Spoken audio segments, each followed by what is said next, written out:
Today on the conversation, we're talking about loyalty because a while back, somebody sent me a link to a saint, Saint Nicholas Owen. Probably haven't heard of him. I had never heard of him, but he was amazing because he showed this really dedicated sense of loyalty to God, to his fellow Catholics at the time. Let me give you a little background. He was a martyr and a lay brother of the Jesuits. I don't really understand the terminology there, so I have joining me over the phone, JT Tanner. JT is a Jesuit in the final years of his formation, who's going to tell me a little bit more about the saint because after I heard about him, I thought about loyalty. I don't really see people being as loyal as this Saint Nicholas. So JT, can you tell me a little bit more about Saint Nicholas and why he's important? I know that you referenced just a second ago this terminology that may not be so well known. So the Jesuits have a certain portion of our community that are brothers, meaning that they are Jesuits. They have the SJ after the name, just like any other Jesuit.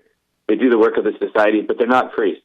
And Nicholas Owen was one of these Jesuits. So he entered the Jesuits and decided to be a brother. He helped the Jesuits during in England when the church was illegal there.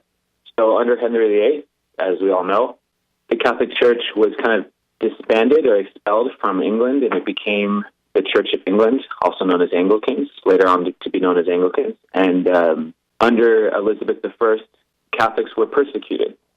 Nicholas Owen was a Jesuit brother who helped priests administer the sacraments and minister to Catholics in England when it was very dangerous.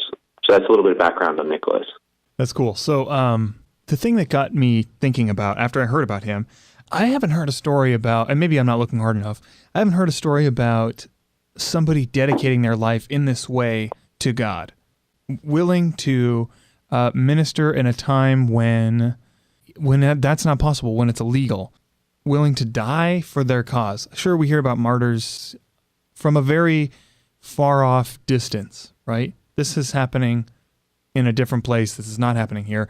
But then I thought, well, that can't be right. It has to be happening. People have to be loyal. And so I texted you. I was like, hey, give me some more information about this guy. Why am I not hearing about other loyal Catholics? There's probably not any out there. And you corrected me.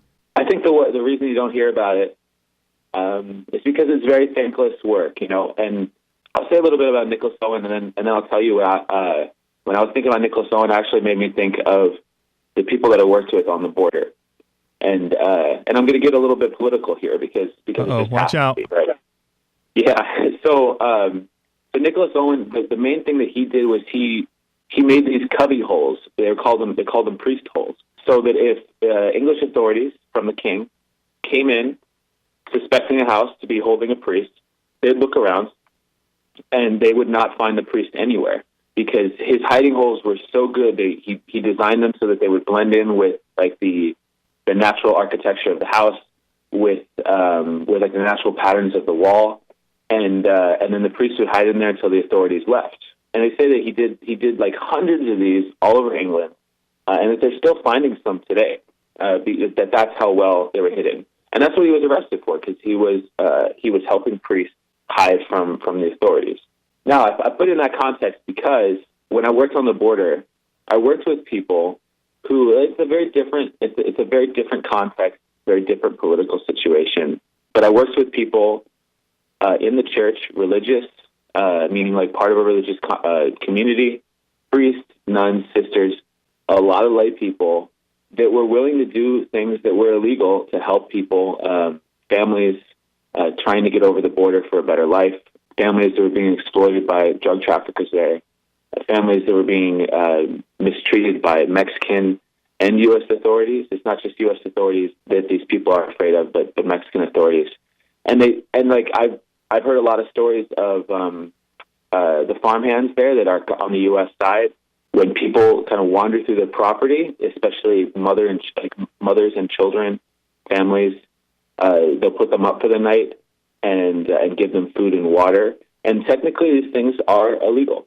So, but they do it out of the goodness of their hearts. They do it out of the goodness of their faith. They do it because they believe that every single person who knocks on their door or comes to their property is Jesus. That kind of work is taking place just a couple hours south of us. That is not. This is not off in some far off distant land. This is happening right now. That's powerful, man. I feel like so much of the world is hidden from us, and I think that when I heard about this saint, obviously there's only so much I can know about any number of things, right? And so I can't know every saint, but the fact remains that this person has been canonized, and the things that he did, the loyalty that he exhibited in this time, I don't know, that's powerful. It's not nothing, right? And same with these people that you're talking about, these families or whoever it is on the border, like they understand that there's a risk and that it's one that they must make because the cause is worthy, right? Like you said, they're loyal to their faith, and they have this understanding that the love that God shares with them is they're responsible to share that love with those around them in need. Is that right? I mean, am I out of line to say that? No, not at all. You're not out of line. And actually, I hate using this word because it's so overused, but it's kind of a radicality. You right? do love using that word. No, but it is because it's at least it's perceived in that such, because our Christian faith can really be reduced to kind of an Instagram photo or I don't know, or something that seems like really nice. It's this reflection of a view of Jesus as kind of a hippie who just kind of gets along with everyone, right? Yeah. And that's not the Jesus I know. The Jesus I know is political, and the Jesus I know makes demands on us that can have consequences in the political and public sphere. And even me saying that can lead people. We can find a way to make that comfortable, and it's way more dynamic than that. How our faith leads to action.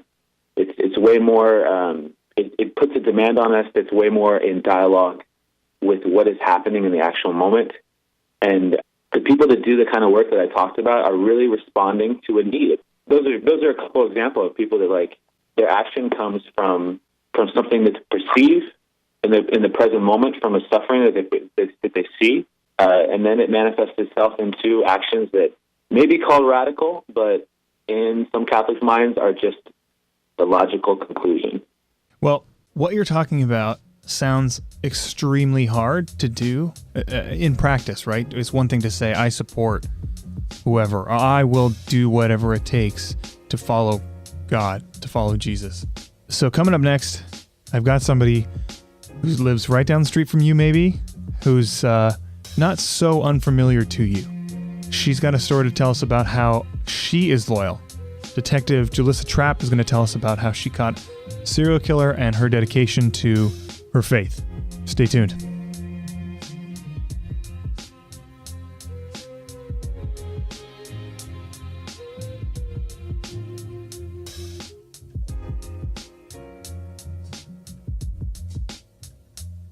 Welcome back to the conversation. With me in studio right now is Detective Julissa Trapp. Yes. Detective, where are you located right now? Where do you work? I am a detective at the Anaheim Police Department here in the County of Orange. How long have you worked there? I just celebrated my 19th year as a sworn peace officer. Has things changed in Orange? Have things changed since 19 years ago? Oh, absolutely. I've actually lived in Orange County since I was 8, and definitely seen the changes in not only our city, but in the county. But, crime is crime. It's always been there. So you've been busy lately? Yes. I guess what I know is probably what I can say, right? Yes, I Okay. I can tell you that I just finished a trial where one of 2 serial killers was found guilty and ultimately sentenced to death for the murder of 4 women. What made it kind of interesting is that he's only the second person in Orange County that has gone pro per. So he defended himself during this capital case. And while it's unusual to have, as a homicide detective, to have a serial killer, to have 2 working together makes it just that much more odd and not something you normally run up against. I know that something that's really driven you during this time is loyalty to the families of these victims. You're mentioning that this was an odd case. It wasn't odd because of the victims. It was odd because of this serial killer, right? Yes. To work a serial killer case in itself, it's not as common as people think. There isn't hundreds of serial killers out there. They are actually nothing to worry about. Right. They are actually pretty rare. But to have two working together is extremely rare. It was an especially tragic case because the women had been missing for a while. So you had families that had been missing their loved ones for quite some time. One of the girls had been missing for over 6 months until the family got the news of what had happened to their loved one. Well, let me back up just a little bit. The reason I have you on is because we're talking about loyalty. And I think given the example of the saint that we talked about, my initial thought was, I'm going to search for somebody who's doing this in a war-torn country or somebody in extreme circumstances where it seems against all odds they're able to be saintly or protect the people around them. And it's funny because I kind of bumped into your story and it's somebody that's right down the street from me. It wasn't, I mean, obviously the circumstances that we're talking about are extreme.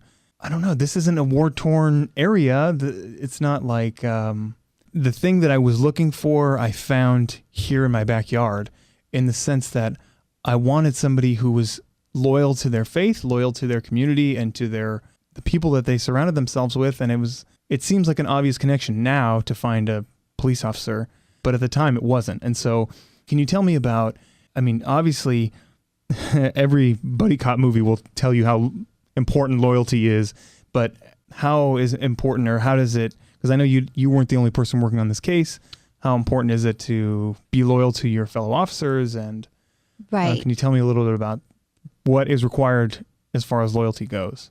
Well, sure. I think anybody that watches, a cop movie thinks that, we're the thin blue line. Everybody's heard all those phrases. And of course, we are loyal to each other when you work long hours with your partners and when you rely on them to save your life or you to save theirs. We develop a special bond with each other. But as a homicide detective, I've worked other units.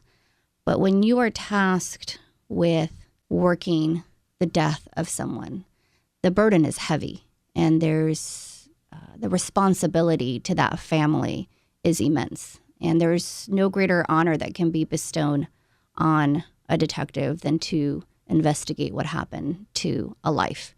And we take that responsibility very seriously, and we take that, loyalty or oath to that badge that we, all did when we graduated from the academy and we were young and full of vigor and, we thought we were going to save the world. And you quickly realize that maybe you can't save the world, but you can make a difference to that one person that you go to that call, even if that call is the fact that their house was burglarized.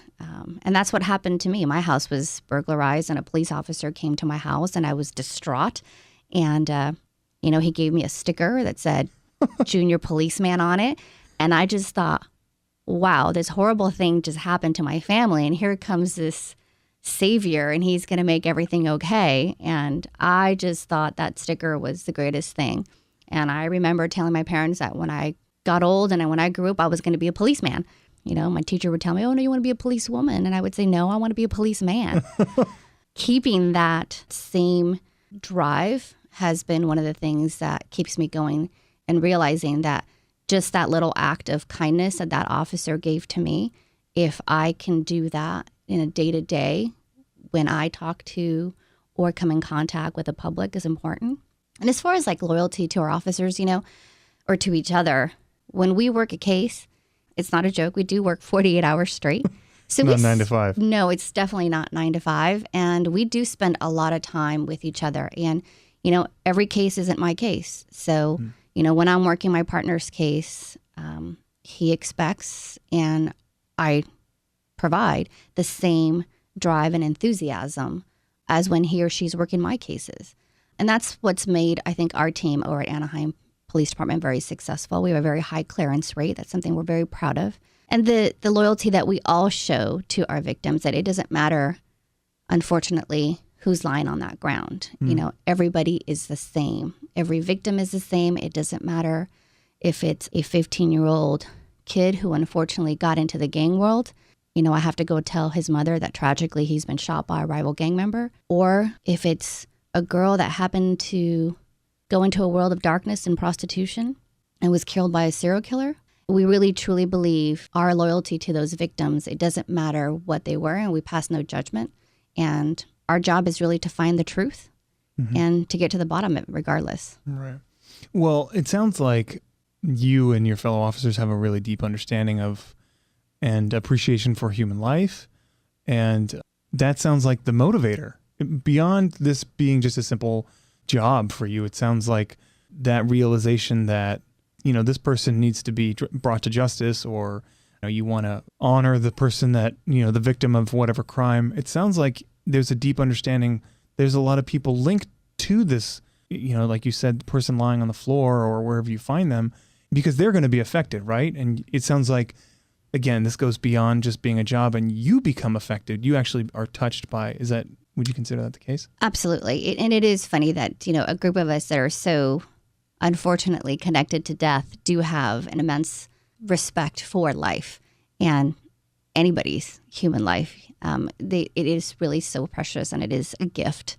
But it does, and it does affect us. And one of the things, unfortunately, that comes with homicide is, most of our homicide victims live high-risk lifestyles. Thankfully, we do live in a county that is very relatively safe, and, a person walking down the street isn't normally your homicide victim. And so when you start investigating these cases, you have to go to some dark places, meet some dark, and in this last case, evil. I definitely want to get into that a little bit later, but touching on, again, loyalty and the understanding that there's more related to a person beyond their circumstance right then when you enter the scene. How do you, being so affected as you are, and you're seeing these people in a different way than their families are, they're not going to be necessarily on the scene in the way that you are. How do you approach them and say, we're going to do all we can?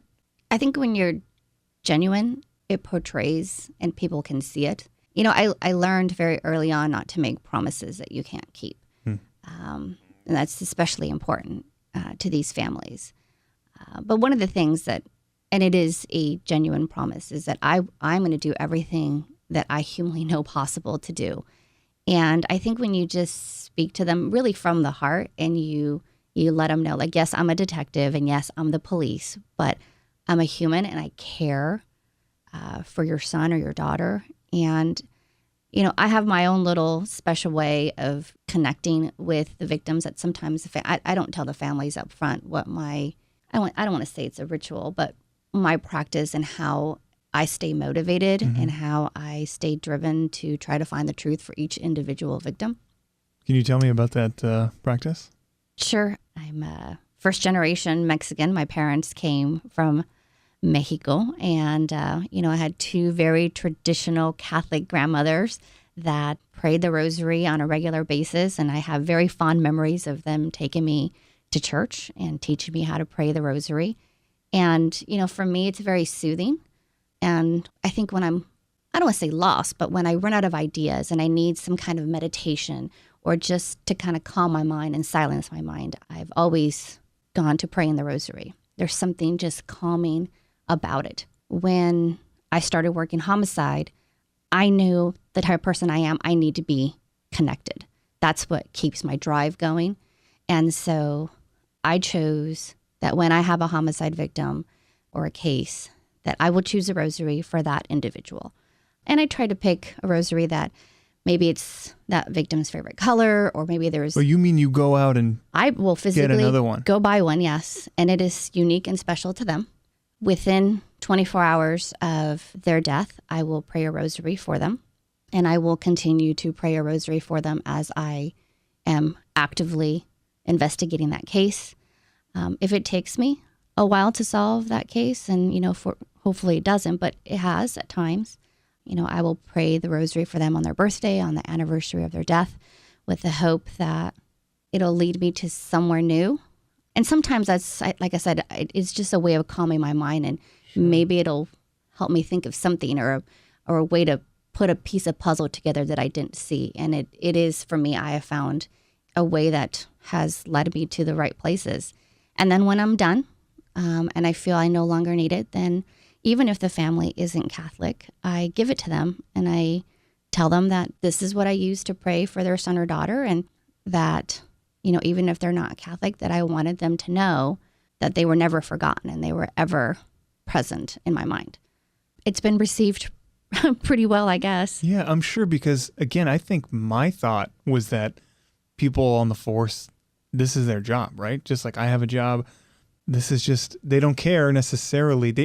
There's no way you could be affected like I am. But that doesn't sound like that's the case. And maybe that's the thing that's driving you, right? Because you are so affected. But what you're saying is so immensely powerful that you're willing to almost take these people into your family, in a sense, at least your spiritual family. Yes.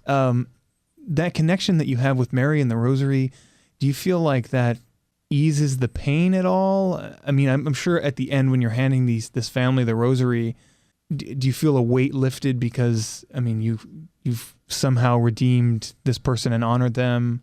Is there any of that when you from the first to the last time that you see them, or, It never gets easy to give a family a death notification. And everybody reacts differently. But if there is one thing that is common in every single death notification that I've seen, it is a pain in that mother's eyes. It is indescribable. And it's all the same. And it doesn't matter who the victim is. That pain and that look in their eyes is the same. And so I think for me, praying to our Blessed Mother, I feel like she understands. And so, I ask her for her help. Not so much like, don't help me solve my case, but just kind of guide me in the right direction to bring the truth. And, and sometimes you find the truth and you don't like it. And that's okay. Once you realize that is your job. Your job is just to find out what the truth is. And after that, it is what it is, unfortunately. And sometimes, I bring the truth to the families and they don't like what I have to say. But I think as long as you're honest and you're open with them with time, hopefully they'll be able to accept it. I mean, that's going to be the thing, right? You can't sugarcoat it. They're not going to be able to get through the process if you sugarcoat it, right? That's one of the things about when you talk about loyalty is you have to maintain that loyalty to that case and not, I guess, in a sense, put goggles on, because you can look at a piece of evidence and you can sway it one way or the other, but to remain neutral is something that can be difficult. But if you remember that the loyalty to the oath that you took when you took this job, that was part of it, is that we pass no judgment. It's not my job to decide if it's this way or that way. My job is just to find out what the truth is and present it ultimately to the court for somebody else to decide what is just and what is not. Sounds like a major component of your life in this job is your loyalty to God and obviously to the Blessed Mother. But I was going to ask, what is the thing that connected you? But it sounds like your family has done that. Your grandmother's instilled in you early on that this is important, and you really made this a part of every aspect of your life. That's amazing. I have very, very fond memories of not only going to Mass with my grandmothers in Mexico, but my mom. Some of my earliest memories are at St. Boniface. And I still remember my little brother and I, when we were little, of course, we would mess around. And she would, like a true Mexican mother, would reach down and pinch me and tell me to pay attention. But I vividly remember both of my grandmothers telling me that we're not alone and that if I ever needed help, and maybe it's because they were mothers, but they definitely taught me to pray to our Blessed Mother and said, she will listen. She's the Mother of God. And, if you need help, you come to her and you ask her, and she's not going to give you everything you want. Mm-hmm. But genuinely open up your heart to her. She will listen. And it's always, for me, it's always been a place that I can go to and just find comfort. And by no means I've lived a perfect life. If there's one thing I have found is that there is people that will guide you in the right direction. And maybe I've just been very lucky that I've had very good priests. Father Fryer was, Bishop Fryer. Yeah, Bishop Fryer. He was our chaplain, and he was at St. Boniface for a really long time. And he's just very down to earth, and he knows how to connect with his parishioners. He does really well. And when he talks to cops, like, he understands what we do, and he has a way of guiding us in a way that we can understand and appreciate. So, well, and it's funny that you bring that up. My next question is, you mentioned that you're really connected to your unit and everybody in your department. So I'm assuming the other detectives are there with you in the church praying their own rosary or their own prayers. You're not alone in that church. I can say that, we have a very diverse unit. So there is 3 of us that are Catholic, and by far, I think they call, I'm definitely they joke, they call me the crazy Catholic. My partner, who unfortunately just retired, is Christian, and I tell him all the time, it's just the same thing. I just have more rules and things I have to follow. Uh-huh. And we would bicker all the time back and forth. We would battle it out over purgatory, and finally I would just say, like, can we go back to the murder business? Because you and I are just not going to agree on this. And it was okay. Yeah. That's great. It sounds like maybe your differences continue to bring you together, right? There was an understanding that, sure, we're different, but I have to accept that. I don't have a choice, right? He was hilarious because, we would get to a point in an investigation and we would definitely reach, like a roadblock, or we would just be stalled. And I got to a point where he would joke with me and he's like, can you light one of your candles? I'm like, oh, now you want my candles. And he's like, I think the candles work. Well, I can't imagine, personally, I can't imagine going to work every day knowing that it doesn't get better, in a sense that, there's one of you or, 50 or however many people are in your unit, and there's so many criminals out there. How do you remain loyal? Is it just a ritual? You grew up with this, and so now it's so ingrained you can't help it but pray and turn to God. How are you so affected by these families and the reality of the world, really, and still come back to God and still say, you know what, it's out of my control and I need your help now? Or I think I've been very fortunate that other people might call it coincidences, but I'll give you an example. I was in trial for this particular serial killer, and during the trial, he filed a motion, and he won. And the motion it wasn't going to kill the case, but it was definitely going to make things difficult. And it was especially going to make things difficult in convicting him for one of the girls. It was going to affect the conviction for her murder the most. And it just happened to be that it was Friday when he won that motion. Saturday was the anniversary of her death. Wow. I was in Columbus, Ohio. I found a Catholic church there. I traveled with her rosary, and I prayed the rosary. And then I had a very honest conversation, not only with our Blessed Mother, but also with her. And I apologized to her, and I said, I think I made a mistake and I may have failed you, and I'm so sorry. And then, kind of very jokingly, because that's just who I am, I said, Virgen de Guadalupe, if you've got a Hail Mary, jokingly, like, I need it now. Right. And that was on Saturday. And I got back to court on Monday. And the motion was that we couldn't play a particular tape.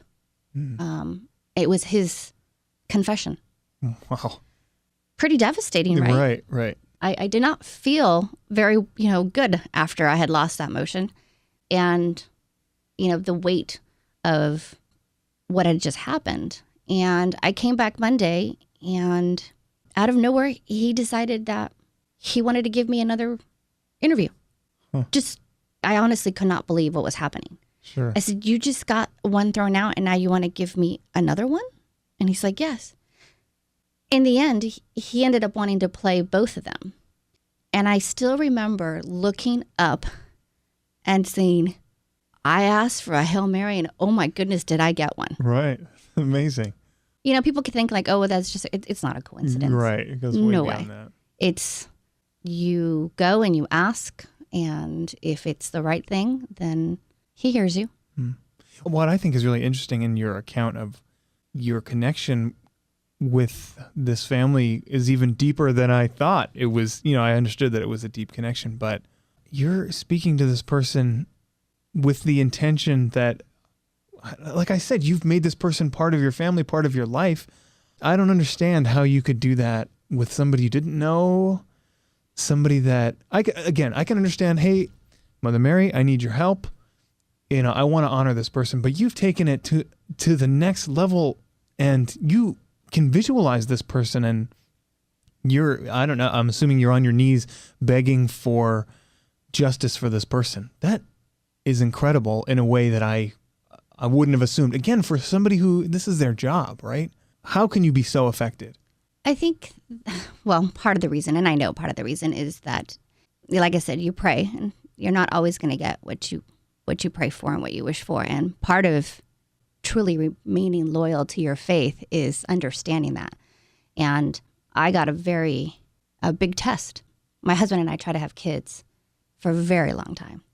And, I'm not ashamed to say that, I went through some dark periods and some very much walking into St. Boniface and kneeling in front of that cross and going, I just don't understand, especially in my profession. We definitely see, a lot of people that do have children that maybe shouldn't, mothers and fathers that have done the unthinkable to their own children, and not understanding how easily they could, bring life, and how, being a female, that's what you're designed to do, not being able to do that. Father Fire helped me a lot through that. And I think now I have the ability to reflect back and know that I would not be able to do this job and be a mother. I just, one or the other would suffer. And so I think for me is I've just found peace in knowing that maybe this is my calling and this is my purpose. And because I don't have a child, I'm able to maybe dedicate myself more or involve myself more in my cases, because I do have, I don't know, maybe that open space or room in my heart to do that. Are you saying that you maybe in a spiritual sense, these people become your children? Almost. Yes. At least for a brief moment. In the time that you're working on the case? Yes. And then I find that when their time comes, it's time to let them go and make room for, unfortunately, the next one. Right. That is so powerful. Thank you so much for sharing that, for opening up to us and sharing a little bit about your faith and your sense of loyalty. And again, when I thought about this saint who, isn't anybody that anybody really knows. This isn't a significant saint necessarily. So when I sought to look for somebody who was kind of doing the extraordinary, I didn't think I was going to find somebody who was so close to me. And now that I'm talking to you, your story still isn't ordinary in any way. Your faith is extraordinary, especially given the circumstances with your work. It sounds like because of your circumstance, you've been tested in a way that most people would never be tested. And I think that's what I was looking for. I wanted to find somebody who was tested in such a deep way that the result of that was like this really amazing, awesome fruit that I could look and be like, okay, cool. Like, I'm not being tested in such an extreme way, but I know that if somebody else can make it through, I can do that too. For anybody that's ever gone through infertility, I guess you could say, it tests your faith to the core. I'm not ashamed to say now that I was angry, and I remember telling Father Fire that, like, I'm just angry right now, and I don't understand. And him telling me, like, it's okay that you're angry. The good thing is that you're honest about your feelings and that you feel comfortable, walking in here and saying, I'm kind of upset right now. Yeah. The explicitive was a little... I was going to say, that's pretty mild. The explicitive was a little harsher, but I still walked in and opened up my heart. It may have been full of piss and vinegar at the time, but, I think people don't understand, like, the Catholic Church is modernizing, and if you just find that right person that understands you, they can definitely help you through that dark time. And it was dark. While I wasn't given the answers, I eventually got my own answer. Stay tuned for a quick wrap-up.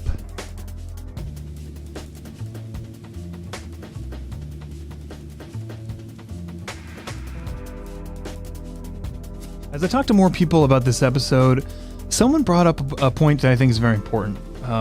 When we seek to follow the Lord and express our loyalty, we must act out of love, not duty. It can be easy to think if I hit all the right moves and do the right things, I can satisfy the Lord with my actions. But that's not the case. And it certainly didn't seem like it was the case for St. Nicholas Owen, the inspiration for this episode.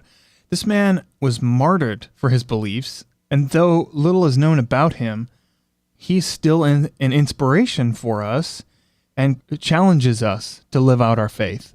Well, thank you for listening. Be sure to continue the conversation online at theconvo.us and follow us everywhere at The Convoso. If you have anything that you'd like to hear about, a particular topic that you want us to discuss, reach out to us. Let us know what you want to hear about. I'm interested to see what other things people find fascinating about their faith and how we can engage in conversations. Thank you for listening. See you in a couple weeks.